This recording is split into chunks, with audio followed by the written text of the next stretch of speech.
The last question I thought was a really good stopping point, so it worked out really good that that was the last one we got, because then we could kind of go into the story of how we met. Because it's, where did it start? So, I had been working at the salon I still work at for a month? 2. 3. Yeah, about 2 or 3 months. I'd been working for 3, I think. I always get a little mixed up on the date. What month did you start? I started March, I think. 3 months. Yeah. So I had been working there for a couple months, and so at the job I have right now, I currently work front desk, but I've worked as a tech, I've worked as an assistant, both on the floor, and now I'm working front desk. So at that time, I was an assistant to one of the stylists. Yeah. So I would shampoo for her and all that kind of stuff, just kind of to make her day easier. And Dustin came in to get a haircut with her. And what's funny about all of this, the whole meeting story to me, is a lot of it is like coincidence that's not so coincidence. Mm-hmm. For example, when Dustin came in, he was sitting at the front, and the lady that I assisted was like, "Do you want to go ahead and get Dustin shampooed?" And I was like, "Sure." So when I walked up to him, I always 100% of the time would say to someone, unless I knew that they knew who I was, you know, "My name's Sarah and I work with whoever," and, you know. And this time, I think that I was thinking in my head that I had already met Dustin. Like, even though he wasn't familiar to me, I just thought that I had shampooed him before or something. So I was like, "You ready to come on back?" And I didn't say my name or anything, which I never did. So Dustin's like, "Sure." And we go on to the back. Mm-hmm. What was the first thing that I said to you when we got back there? To the bowl. I don't remember the first thing. She said, She said, "Watch your head, because when you sit down, you kind of lean your head back, and Our bowls are ones that tilted up, yeah, that a you little tilt bit, down. and or how did you put it? You didn't say watch your head. I said, "Don't lean back yet." Is that what you said? Mm-hmm. What did I say back? I said, "Don't lean back yet. I don't want you to hit your head." Oh, don't lean back. I don't want you to hit your head. And I said, "Does that happen often?" And I said, "It actually does." Yeah.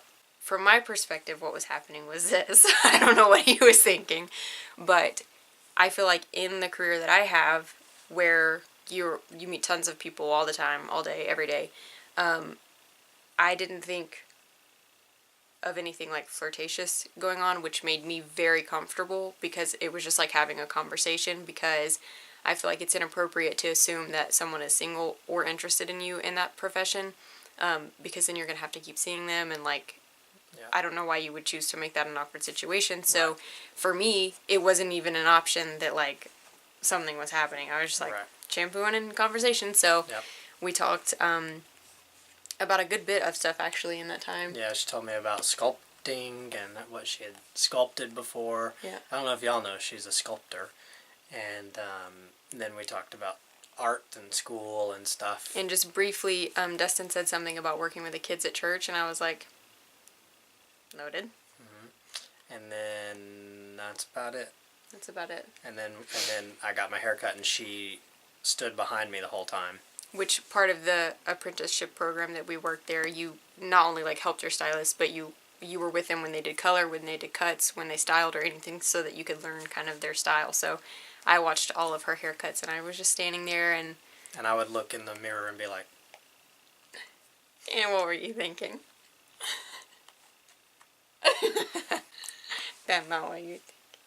After Dustin's haircut was pretty much about finished, I think that his stylist was like drying him, and so I just went off to like get the broom to clean up her station and reset for her next one.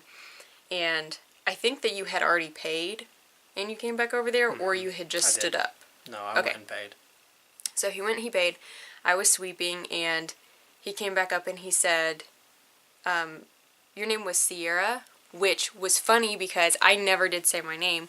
He heard the stylist say my name, and she has a really funny emphasis on it. So she said, "Sarah will take you up front because you were going to walk me up to get checked out from those people." So she said, "Sarah will take you up there." And I thought she said Sierra. Which is kind of how she says my name. Sierra. She says Sierra. Sarah, like Sarah. that. Yeah. So Dustin said, "Your name was Sierra?" And I said, "Sarah." And he said, "Okay."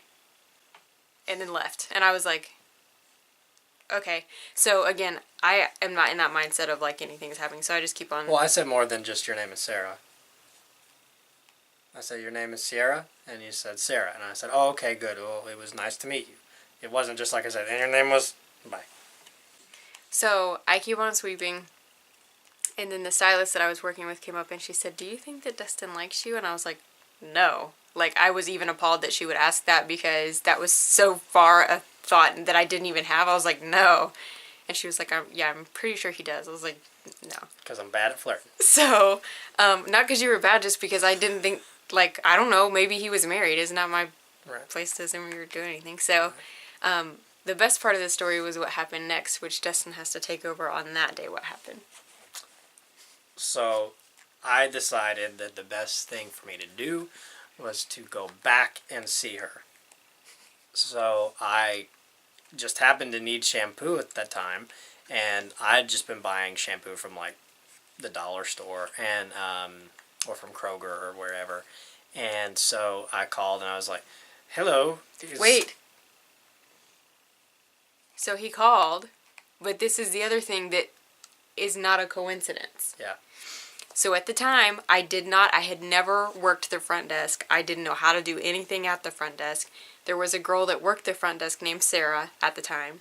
She happened to like be in the bathroom or go to the back or something, so she wasn't up front. The phone rang. I answered, which I had never ever done ever up until that point.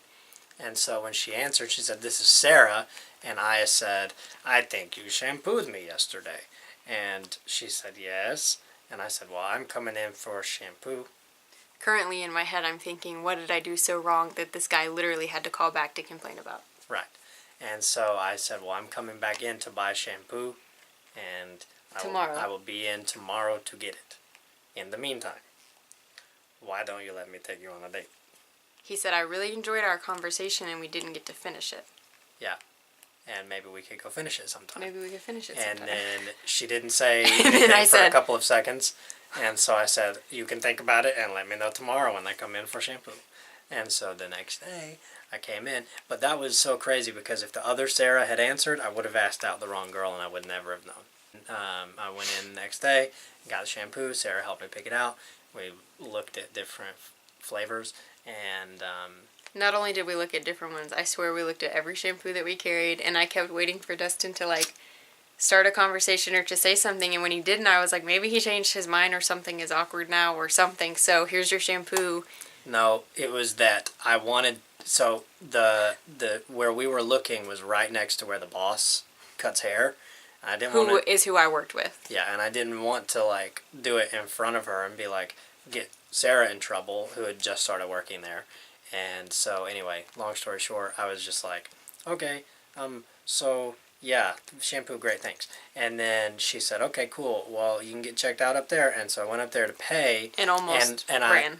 And I thought she was going to follow me up there. And then I could, after I paid, pull her aside and talk to her. Because at that point we'd be farther away from the boss. And so while I went up there, I looked back behind me and she had scurried off to the back room. And I was like, dang it.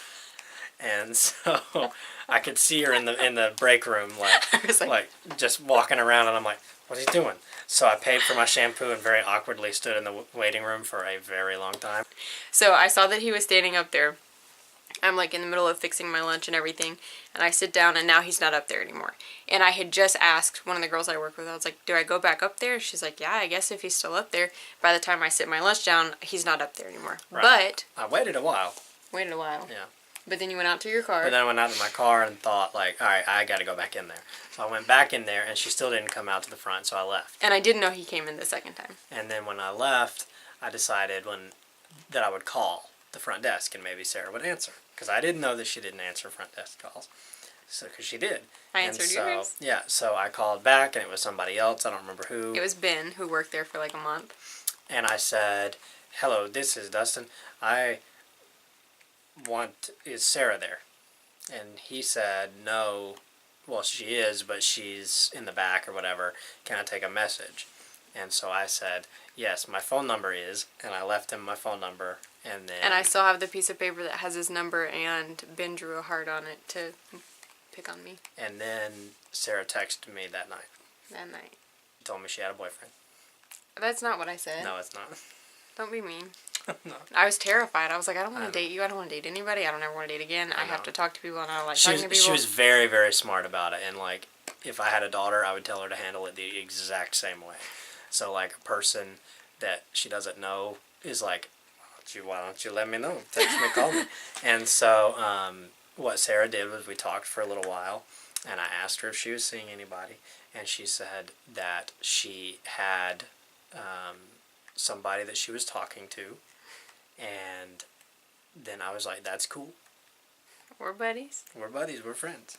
And so, anyway, but that was the super smartest thing that she could have done, because it could have been very weird. And, like, she was like, no, I'm single. Then I could have been like, well, I'm coming over to your house right now. So we met. That was about, like, the best story ever of my life. And just, like I said, everything that was coincidence in it really wasn't. Mm-hmm. And it was just too perfect. So my favorite part about hearing about it later was that Dustin said when he came back for his shampoo, he kept meaning to look at my hand to see if there was a ring on it. And he kept forgetting, and, like, all of that was the best. But we texted for a little while, and then... Well, I feel like there was, like, a couple times where I did try to look at her hand, and I felt like she moved it too fast. And you were like, this shampoo... Wait, this isn't shampoo. I was like, sorry. Look at this shampoo right there. We texted for a little while. I feel like probably for... When was our first date? It was probably about 3 weeks or so. Yeah, close to a month. Yeah. And then we went to see a movie together, which I feel like even that was really good because we, like, drove our separate cars and, like, met up there. And I got there super early, like 30 minutes before anything, so that I could buy my own ticket, so that Dustin wouldn't buy mine for me. But I ended up right behind her in line anyway. Right behind me in line. So I literally, like, bought like 4 people behind. Yeah, I bought my ticket, and I, like, went inside, and he was like, I'm here and I'm in line. And I was like, okay, I see you. So we did that, and then the first date that we had, like, date where we went out and had dinner and all that good stuff, I wouldn't let him watch me eat. Like, anytime we were talking and I was going to take a bite of my food, I had to go. I was like, don't look at me. So anyways, that's about how it all started. It is. Thank you for watching the story of our lives. Do a more official video of this where we don't look so crazy. Yeah, I feel like we should do like a better And lit shadowy. version and then have Morgan Freeman do the narration. And that's when Dustin can do a Morgan Freeman. So anyways, it's my favorite meeting story ever just because I feel like it's too perfect. And I like that it happened in stages. Like, I do too. It would be such a quick story if I was like, yeah, I saw her and then we had a good conversation. I said, do you want to go out? And she said yes. That's a good story, but it's so fast. And I remember coming home and telling my parents, I was like, there's this guy, and I guess that he likes me. I don't know. I don't even want any part of it. Like, I did not. I was in the mind frame, which this sounds stupid. I did not care if I ever dated ever again, and I really meant it. Like, if I never had another boyfriend, that was fine with me. And I told my mom, I was like, met a girl today. I like her a lot. And Mom's like, what's her name? How is she on Facebook? Let's look. What's her address? We're going to go now and watch Boy Meets World for a little bit and just cuddle up.